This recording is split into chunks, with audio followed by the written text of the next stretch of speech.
ফিরে এলাম বিরতির পর। ধর্মনগরে চোরেদের বারবারন্ত, পুলিশ নীরব দর্শক এমনটাই অভিযোগ উঠে আসছে স্থানীয় সূত্র থেকে। তবে সেই জায়গাতে দাঁড়িয়ে ধর্মনগরে রাতের আধারে চুরি হয় বলে অভিযোগ উঠে এসেছে। ঘটনা প্রসঙ্গে জানা যায়, ধর্মনগরের হাসপাতাল রোডে এলাকায় সৌরভ নাথ, সুদাম নাথের ছেলে, হাসপাতাল রোডে তাদেরই বাড়ি।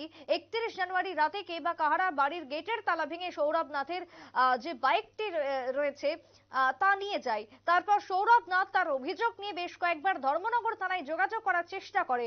অবশেষে একজন পুলিশ অফিসারের সান্নিধ্য হয় এবং পুলিশ অফিসার সৌরভকে সান্ত্বনা দেয়, খুঁজে দেওয়া হবে, দিচ্ছি বলেই এড়িয়ে যান বারবার পুলিশ প্রশাসন বলে অভিযোগ তুলেছেন ওই চুরি যাওয়া বাইকের মালিক। তবে সেই জায়গাতে দাঁড়িয়ে অবশেষে পুলিশ সুপারের সাথে যোগাযোগ করে পুলিশ সুপারের নির্দেশে তার বাইক চুরির যে অভিযোগ, সেই অভিযোগ থানায় নথিভুক্ত করা হয় বলে জানিয়েছেন ধর্মনগর থানার অভিনব এই উদ্যোগকে ধর্মনগরবাসীর মধ্যে হাসির উদ্বেগ সৃষ্টি করেছে বলে অভিযোগ তুলেছেন ক্ষতিগ্রস্ত বাইকের মালিক, অর্থাৎ চুরি যাওয়া বাইকের মালিক। ধর্মনগর থানাধীন হাসপাতাল রোড এলাকার ঘটনা, বাড়ি থেকে চুরি হয়ে যায় বাইক, শীত ঘুমে আচ্ছন্ন এক প্রকার বলা যায় পুলিশ প্রশাসন। কি অভিযোগ ধর্মনগর থেকে উঠে এসেছে শুনুন। সৌরভ দেবনাথ আমার নাম। 31 তারিখ রাত্রেবেলা আমার বাইক চুরি হয়েছে। কোনখান থেকে? হয়তো হাসপাতাল রোড থেকে।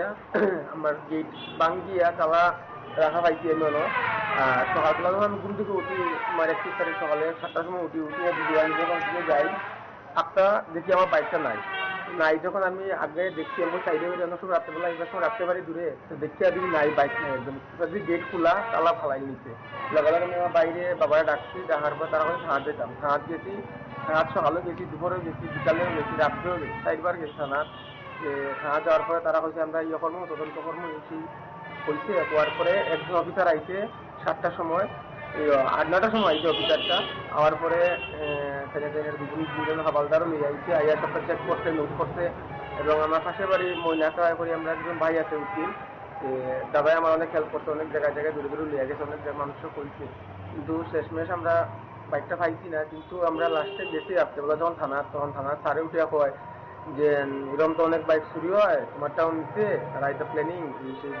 কিন্তু আমি তো বলছি যে আমাকে না করতাম, তার আমি তো একদিন যার গিয়া সারে উঠে ঠাকুরের উপরে বিশ্বাস রাখো পাইবা। তখন আমি একটু ওই ঠাকুরের উপরে বিশ্বাস রাখতাম, মানে এরপরে আমি চিন্তা করলাম আমি অফিস যাই গিয়া। আমি এসপি অফিসে গেছি, তাই খুব ভালো রেসপন্স দিতে আমারে, খুব সুন্দর কথাবার্তা হয়েছে। এবং হওয়ার পরে তাই নিয়ে কইছি যে তুমি চিন্তা করিও না, আমি দেখলাম নাম্বার আমার সব দিয়া দিতে, অতটুকুই আজকে অব্দি আর আজকে একটু পরে আবার তাহার যাইনি। কি বাইক আসতো তোমার? এক্সট্রিম স্পোর্টস 150 সিসি বাইক, হিরোর 2017 সালে আমি কিনছিলাম এটা। আর বাইকের আপনারা শুনলেন ক্ষতিগ্রস্ত বাইকের মালিকের বক্তব্য। যে জায়গাতে পুলিশের বাইক খুঁজে দেওয়ার কথা, সেই জায়গাতে দাঁড়িয়ে ঠাকুরের কাছে প্রার্থনা করতে বলেছেন পুলিশ, এমনটাই অভিযোগ তুলেছেন ওই বাইকের মালিক, চুরি যাওয়া বাইকের মালিক। যে ঘটনাকে ঘিরে ধর্মনগরে আরো একবার প্রশ্ন উঠেছে পুলিশের ভূমিকাকে ঘিরে, এবং নিশ্চিন্তভাবে যে রাতের ঘুম তা এক প্রকার উড়ে গেছে চোরেদের দৌরাত্ম্য, চোরেদের বারবারন্তের কারণে। অন্যদিকে শীত ঘুমে এক প্রকার আচ্ছন্ন রয়েছে ধর্মনগর পুলিশ। অন্যদিকে বাইক বা চুরি যাওয়া সামগ্রী খুঁজে দেওয়ার জায়গায় ঠাকুরের দ্বারস্থ হওয়ার কথা বা বক্তব্য উঠে এসেছে আজকে চুরি যাওয়া বাইকের যে বক্তব্য, সেই বক্তব্যের মধ্য দিয়ে। ছোট্ট একটা বিরতির পর ফিরছি, সঙ্গে থাকুন।